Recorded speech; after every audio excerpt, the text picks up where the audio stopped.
Olá, como estão todos? Estamos mais uma vez juntos aqui no nosso canal de fé para tratarmos da maravilhosa Palavra de Deus. Quero extrair um exemplo que está no livro de Êxodo, capítulo 16, um exemplo muito importante que trata de quando o povo, no segundo mês após terem saído do Egito, eles caminhavam já pelo deserto, chegaram no deserto de Sim.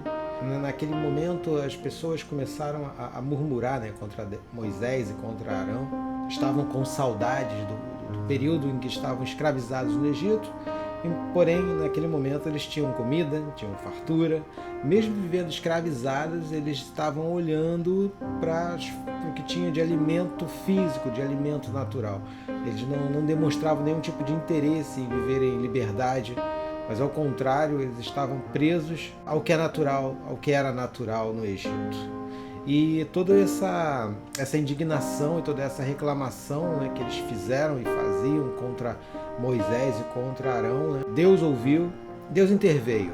Deus deixou bem claro que iria dar a provisão de alimento para aquele povo, porque a indignação de seus corações havia chegado até ele. E aqui no versículo 8 de Êxodo 16, Moisés diz assim para o povo: O Senhor vos dará esta tarde carne para comer e pela manhã pão com fartura, pois ouviu a vossa queixa contra ele. Porquanto nós o que somos? Não são contra nós as vossas murmurações, e sim contra a pessoa de Yahvé, contra a pessoa do Senhor. É uma coisa que precisa ficar muito bem claro, que quando nós atravessarmos ou atravessamos desertos na nossa vida, eles se tornam muito mais curtos e muito mais brandos se da nossa boca não saírem murmurações. Mas se nós pararmos para observarmos o que Deus está preparando através daquele momento. O grande fato é que no momento da tribulação, no momento do deserto, nós acabamos permitindo que a nossa mente ela volte nos momentos de glória da nossa vida, mas em momentos até de escravidão, em momentos que não conhecíamos ao Senhor.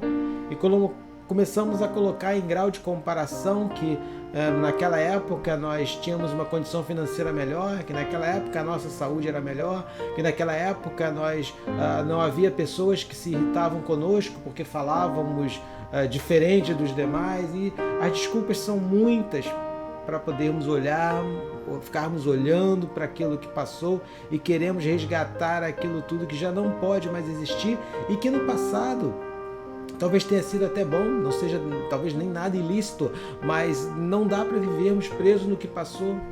Nós temos que vivermos do hoje para diante, semeando hoje para que amanhã venhamos colher. E se nós semearmos o que é mal, vamos colher o que é mal também. E houve esse diálogo todo, Moisés falando com o povo e Deus dando a provisão. E no versículo 19, Moisés orienta inclusive ao povo a forma como eles deveriam recolher aquilo que Deus ia dar de alimento ao povo, através das codornizes, através do maná. Então no versículo 19 Moisés diz: Então Moisés orientou-os: ninguém guarde o que colheu para a manhã seguinte. Mas eles não deram ouvidos a Moisés. Eu vou parar por aqui por enquanto. Eles não deram ouvidos a Moisés. Olha, meus queridos, é importante nós destacarmos que durante o deserto, muitas vozes se levantarão.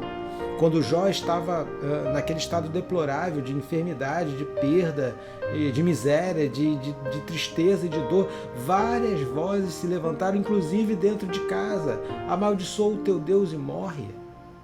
E essas vozes de morte, elas acabam ecoando em nós de tal forma que a palavra do Senhor, que é uma palavra de vida, é uma palavra de incentivo, ela fica escondida em nossos corações e nós não caminhamos como o Senhor quer.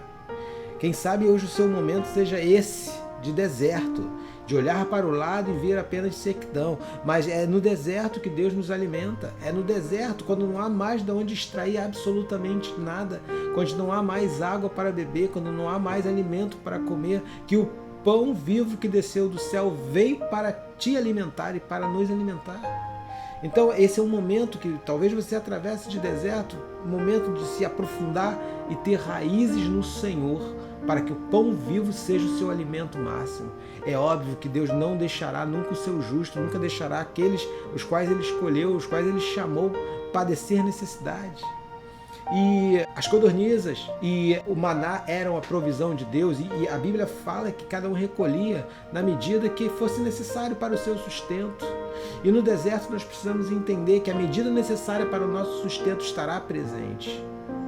Talvez o seu coração hoje sofra sem tristeza, achando que não, mas eu quero te dizer que Deus não ocultou os seus ouvidos para a sua oração e para o seu clamor.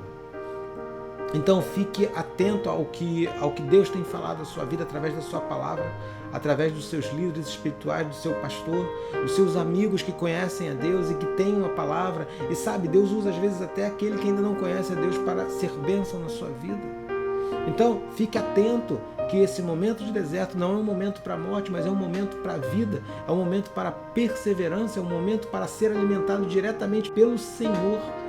E lá na frente poder testemunhar que no deserto não faltou um maná, no deserto as suas roupas não se desgastaram, no deserto as suas sandálias não encolheram e não se desgastaram, e que no deserto não faltou carne, porque Deus estava dando a provisão para a sua vida. E prosseguindo no versículo 20, diz assim: e alguns guardaram para o dia seguinte certa provisão. Porém, aquele alimento criou bichos e começou a cheirar muito mal, e por isso Moisés se indignou contra eles. Olha, a desobediência faz com que a nossa vida cheire muito mal, e no deserto nós tendemos a desobedecermos à vontade do Senhor e buscarmos soluções próprias. Abraão viveu um deserto porque ele queria um primogênito, ele queria um filho, ele queria um herdeiro. Como o herdeiro não veio, ele tomou uma atitude que fez com que a sua geração cheirasse mal. Então, não permitamos que as nossas gerações, não permitamos que as nossas atitudes façam a nossa vida cheirar mal, porque precisamos ouvir e obedecer o que Deus tem falado totalmente, sem nenhum tipo de deslize. É ouvirmos e vivermos e perseverarmos naquilo que o Senhor está falando. Esse seu deserto, repito, não é para a sua morte. Esse seu deserto é para seu conserto, esse seu deserto é para seu ajuste, esse deserto é para você ter uma experiência maior com o Senhor e poder testemunhar o que Ele vai fazer e o que Ele já está fazendo. Portanto, eu quero nesse momento orar nesse sentido pela sua vida. Deus querido, que durante o deserto, Pai, em nome de Jesus, cada pessoa possa entender o seu plano, Senhor, de atuação sobre a vida dela. Que elas entendam que não é um momento para morrer-se, padecer-se. E a morte, Pai, no deserto só ocorre se murmurarmos e sairmos completamente da sua direção e do seu viés e da sua vontade, Senhor. Porque se estivermos com os nossos ouvidos abertos, Senhor, não padeceremos no deserto. Não nos faltará alimento, não nos faltará vida mesmo durante o deserto, não nos faltará água. Em nome de Jesus, Pai, se pessoas que escutam esse vídeo estão com as suas veredas, Pai, tortas por causa do deserto, que elas possam se reconciliar, possam buscar um renovo diante do Senhor, Deus. E eu profetizo sobre essas vidas, Senhor, comunhão plena e um deserto de vitória, sim, Pai. Um deserto de novidade de vida, Senhor, para quando alcançarem aquilo que o Senhor tem prometido, possam testemunhar da glória do Senhor, porque a Tua glória não se afasta daqueles que o temem, que o amam e que o buscam, Senhor. Em nome de Jesus. Amém. Meus queridos, eu espero profundamente que essa palavra tenha falado ao seu coração. Se assim foi, que você possa compartilhar, esteja comentando, esteja dando seu like e se inscrevendo e incentivando a outros a se inscreverem, para juntos propagarmos a maravilhosa palavra do Senhor. Espero te ver numa próxima oportunidade. Deus te abençoe abundantemente.